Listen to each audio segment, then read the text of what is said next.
Hello guys, welcome. Collective reading tayo ngayon. Tingnan natin kung ano yung kung kanino tong energy. Pwedeng sa'yo, pwede rin sa person, kung ano yung nararamdaman mo ngayon, or pwede rin lumabas yung sa person mo. Pwedeng naganap na to, or pwedeng magaganap pa, kaya piliin nyo na lamang. And thank you nga po pala sa mga nag-subscribe, lalong-lalo na po sa mga bumabalik. Ayan, marami pong salamat. Hindi halos lahat makaresonate, kaya piliin nyo na lamang po. Start na ako. Give me the message. Kanino ang energy to? Give me the message. Kaninong energy to?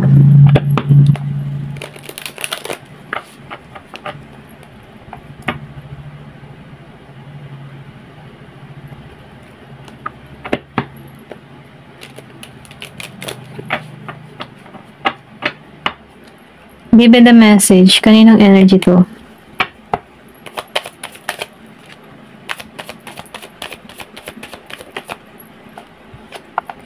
Meron ditong Ten of Pentacles, so bright. Meron ditong Virgo, Capricorn, and Taurus. Meron the High Priestess, Pisces energy, Gemini, Aquarius, and Libra. Then, meron dito na Four of Wands, okay? And the Devil, okay? Meron Devil dito. Capricorn energy. Gemini, Aquarius, Libra, Aries, Leo, Sagittarius. Give me more information. Meron dito mapaglaro, okay? Pwedeng pinaglaruan ka ng tao nito. Yung feelings mo, yung emotion mo, okay? And then, nakikita ko rin dito, no? Meron ditong tao na dinaya ka. Yung, kumbaga, no, yung parang kinawartahan ka, pinirahan ka. Meron tong addiction. Meron ditong dahangnan. Or pwede rin sabihin na, no? Meron dito feeling trap sa sitwasyon.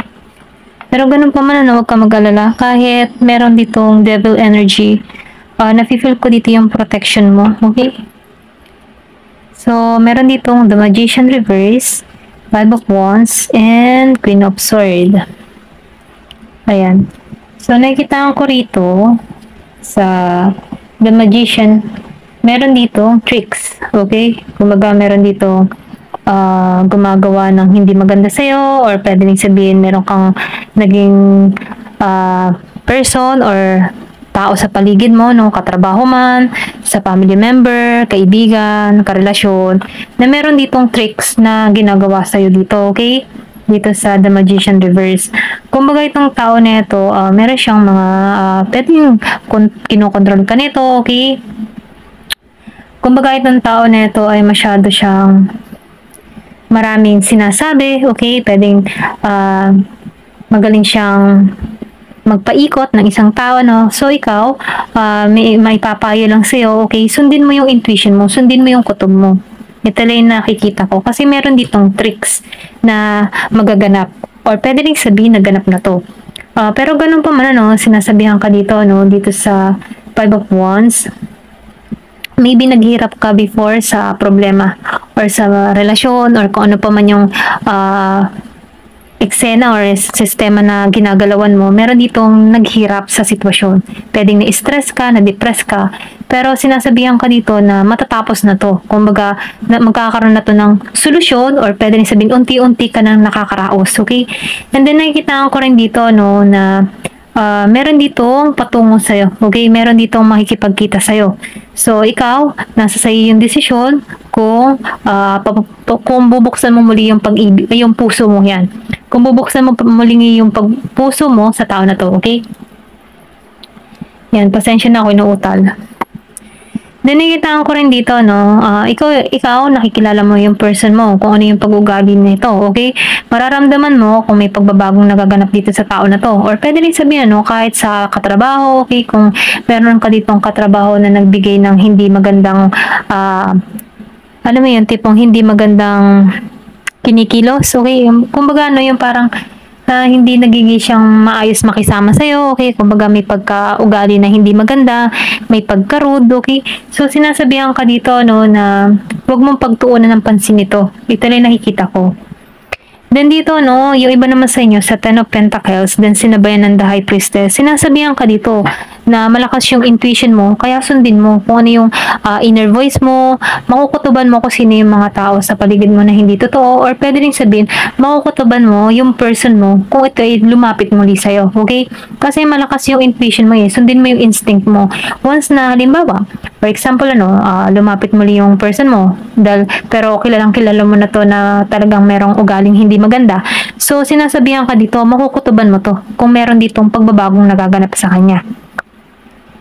Pero ganun pa man, nafe-feel ko dito na nagpapahinga ka, okay? Kumbaga, naghihiling ka dito sa Four of Swords.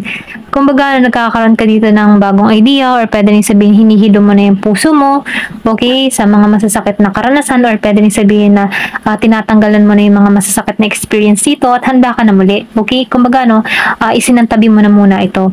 Pero ganun pa man, yung iba sa inyo, meron ditong magandang parating, okay? May kagalakan. Nakikita ko rito na meron ditong pag-aani ng tagumpay. Meron ditong magmamana, okay? Meron ditong ipamamana sa'yo, and then nakikita ko rin dito, meron ditong mapalad. Mapalad, lalo na sa pagdating sa pera. Ayan. Meron ako nakikita ditong 1010. So, tingnan mo ang angel number 1010. Okay? Meron tong mensahe patungo sa'yo. Meron din ako nakikita dito na 4 of Wands. So, nakikita ko rin dito, meron ditong kasal na magaganap.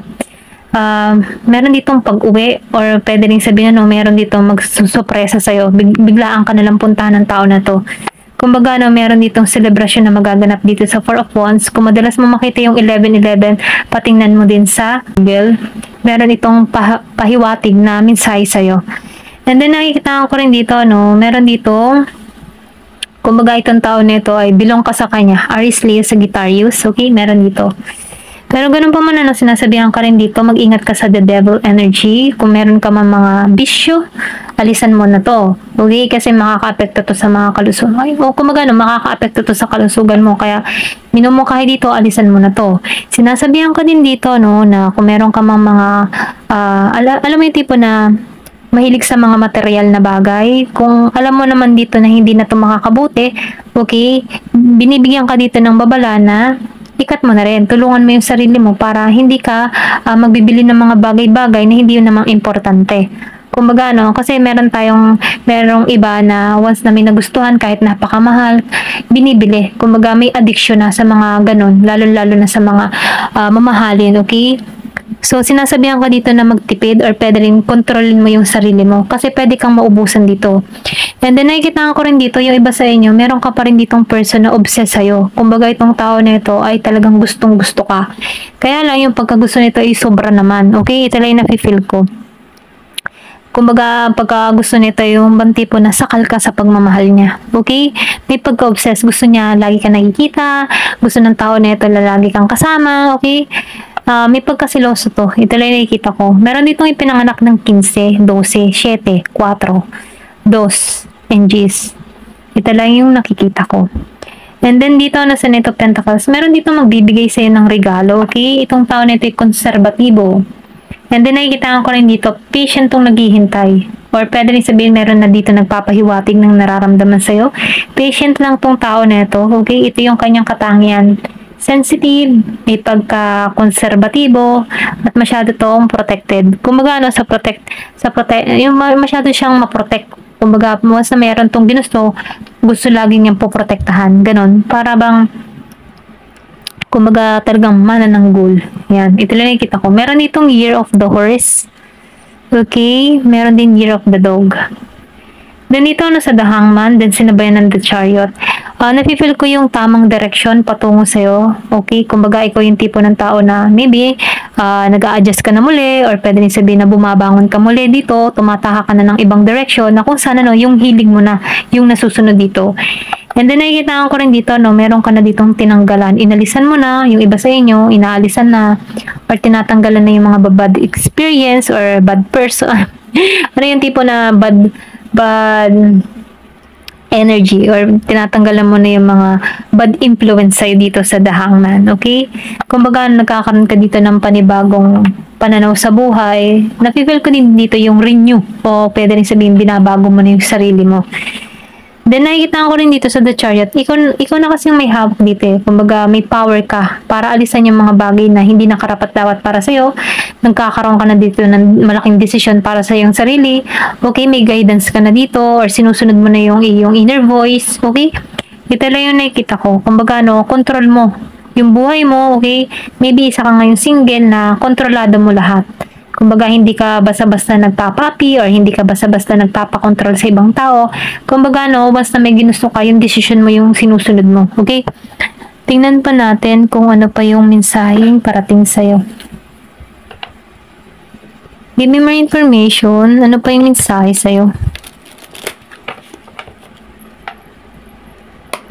Meron ditong letter J.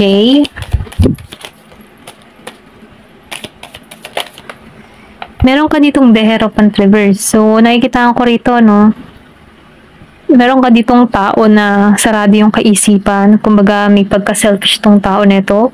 Meron ditong Taurus. Kumbaga, hindi nito alam kung paano ang pagtungo sa'yo. Or pwede rin sabihin mahina to sa diskarte. Okay? Give me more information. Kumbaga may pagkaligaw or naliligaw siya ng landas. Ganun yung energy nito. Kung meron ka ditong person na maraming bisyo, alak, sigarilyo, naglo-drugs, okay? Kung meron kang ganitong Taurus energy na kapartner, itong tao nito hindi alam, feeling lost, okay? Hindi niya alam ang gagawin. Ganun yung energy dito. Meron ditong 8 of Wands upright. So, nakikita ko rito, yung iba sa inyo, Aries Leo Sagittarius, may kadiling kang Aries Leo Sagittarius, na nangangarap muli sa'yo, okay? Kumbaga, meron tong vision, or meron tong insight patungo sa'yo, na kung saan, gusto nitong bigyan ka ng maganda at maayos na buhay, or pwede rin sabihin, may pagkilos na tong gagawin sa'yo. Meron ditong renewal na parating sa'yo, and then, na-feel ko din dito, meron dito magbibigay ng sing-sing sa'yo, okay? Give me more information. Ano pa yung mensahe? Meron ka ditong the judgment. So, nakikita ko rito, kahit ginising, or pwede rin sabihin, ginising tong connection nito, pero nagiging matigas pareho. Okay, yung iba sa inyo hindi halos lahat. Kumbaga, pwede rin sabihin, may paninisi. Sinisisi ka ng tao nito, sinisisi mo din to, okay? Kumbaga, walang tumatanggap dito ng mali. Parehong may tama. Ganun. Ito lang nakikita ko dito sa judgment. Pero ganun pa man, may paggising dito, akong nakikita. So, sinasabihan ka dito, na ayusin, okay? Kasi meron ditong kaguluhan. Pero ganun pa man, nasa sa inyong desisyon kung kaya pang ayusin, okay? Nasa inyong dalawa. Kasi nakikitaan ko dito, pareho kayong matigas, pareho kayong ma-pride dito sa judgments. Ito na yung nakikita ko. Pero ganun pa man, ginigising to, pwedeng sabihin na pinagkakasundo kayo. Pero kung hindi na talaga, di bumitaw na, okay? So, nafe-feel ko lang dito yung paggising sa connection. Kumbaga, itong tao na ito, nafe-feel ko dito na mataas yung protection, or pwede rin sabihin, ikaw masyado kang mataas ang protection, or pwede rin sabihin, sarado ng isip mo sa tao na to. Okay? Hindi mo na to binibigyan ng pansin. Give me more information. Hindi halos lahat sa part na to, Meron ka dito na, so, the world reverse. Nafe-feel ko dito, meron dito pagkikitang muli. So, nasa yun na lang yung decision, parang katulad sa unang reading sa no contact. Meron ditong pagkikitang muli, okay? Nasa iyo yung decision kung tatanggapin mo tong tao na to. Ikaw makakasagot dito. Meron dito, malakas yung Leo. Ito lang yung nakikita ko. Meron din Taurus. Pwede rin sabihin na nasa birth chart niya ang Taurus and Leo, okay? Sa birth chart niya. Kung malalaman mo yung kabuuan ng birth chart niya, malalaman mo dito kung meron siyang Leo and Taurus sa birth chart, okay? Ayan, ito lang yung nakikita ko. Meron kasi ditong the world, pwedeng nagmi-mirroring each other pa rin kayo, Yung bantibong nafe-feel mo pa rin yung energy nito, or pwede rin sabihin, nakukutuban mo to, natutungo to sa'yo. Yung bagang may kutob ka na parang parating tong tao na to, okay? Mayroon kang kutob na ganun. Give me more information. Meron ditong pinanganak ng 21, 20, 5, 8. Nakikita ko dito yung 888. So, i-claim mo to. Meron ditong abundance na parating sa'yo. Give me more information. Meron ditong King of Pentacles. Yung sinabi ko kanina, abundance yan. May perang parating sa'yo. Meron ditong gift na pwedeng meron ditong magbigay sa'yo ng regalo, may magbigay sa'yo ng pera, or pwede rin sabihin na merong sorpresa padating sa'yo. Taurus energy, malakas. Nakikita ko dito na happiness ang gusto mangyari ng tao nito. Okay? Abundance. Nakikita ko dito na siya yung tipo ng tao matalino. Kumbaga, ina-analyze nito. Okay? Kumbaga, logic tong mag-isip. Ito lang yung nafe-feel ko. May pagka-business minded to. Okay? Kung meron kang kilalang ganon, may pagka-business minded, siya yung tipo ng good provider. Kumbaga, gusto nito, ayos ang lahat. Okay? Masinop to. Or pwede rin sabihin, matipid to. May pera to. Ito lang yung nakikita ko, may pera. Give me more information. So, meron dito na temperance. Dumaba siya na naka-reverse. So, nakikita ko dito, yung iba sa inyo hindi balanse. Okay? Hindi siya balanse. Napifeel ko dito na may lungkot kang nadarama. Okay? So, sinasabihan ko dito, tanggalan. Malakas dito yung Sagittarius. Nalulungkot ka sa nangyayari sa buhay mo. Or nalulungkot ka sa sinapit ng inyong relasyon dito. Okay? Yung iba sa inyo. Hindi pa tanggap yung sitwasyon. Kumbaga, malungkot lang. Okay? Pero sinasabihan ka dito, na tanggalan yung lungkot. Okay? Kasi once na ikaw ay nalulungkot, ang na-attract mo dito ay negative energy. Kumbaga, lalo kang malulugmok. Okay? Lalo kang tatamading kumilos. So, minumungkahi dito, para matanggalan mo yung lungkot na nadarama mo, mag-music ka. Okay? Mag-music ka ng masasaya. Nang sa ganun, maano yung energy mo, mabago yung energy mo. Kumbaga, depende kasi yung music once na malungkot yung music, di ba? Nagiging malungkot tayo. Kaya mas may mag-music ka ng masasaya, yung mga dance, okay? Para na sa ganun, ma-lift up yung energy mo. Ito yung mensahe sa'yo dito. Kasi nafe-feel ko dito na nawawalan ka ng pag-asa, nalulungkot ka. Feeling lost ka, feeling trap ka sa sitwasyon, parang walang masayang nangyayari sa'yo. So, sinasabihan ka dito na ikaw lang din yung makakatulong sa sarili mo kung paano mo mapapasaya yung sarili mo. Hindi mo kailangan ng ibang tao para maging masaya. Kaya mong maging masaya kahit nag-iisa ka. Once na nagiging kang, kumbaga, kung kaya mong maging masaya kahit nag-iisa ka, kaya mo na madali mo nang ma-attract yung positibo. Kaya may naman, tanggalan mo yung pag-iisip ng mga negatibo, yung tanggalan mo yung lungkot, okay? Hayaan na malugmo ka sa kalungkutan, tulungan mo yung sarili mo sa madaling salita. Okay? Ayan. Meron ditong the sun, reverse pa. Give me more information, ano pa yung mensahe. Six of Swords. Meron ditong pagtungo or pwede rin sabihin may nagpaplano ng travel, okay? Or pwede rin sabihin ikaw, nagpaplano ka mag-travel. Gusto mo magsimula muli, okay? Bakasyon, or pwede rin sabihin, nag-iisip-isip ka na dito, nagkakaroon ka dito ng ibang direction, or nagpaplano ka. Kumbaga, gusto mo ng ibang environment. Pwede may pag-relocate sa ibang lugar. Ito lang yung nakikita ko. Or pwede rin sabihin, makakalis ka na ng bansa, may pag-uwi or pag-travel. So, piliin nyo na lamang kung ikaw dito yung pauwi or paalis. Ito lang nakikita ko, meron dito travel na magaganap sa'yo. Kung baga nagiging ng matalino dito, may aalisan ka dito, handa ka na muli magsimula. Ganun lang yung energy mo dito. Ayan. Thank you for watching. Love and peace.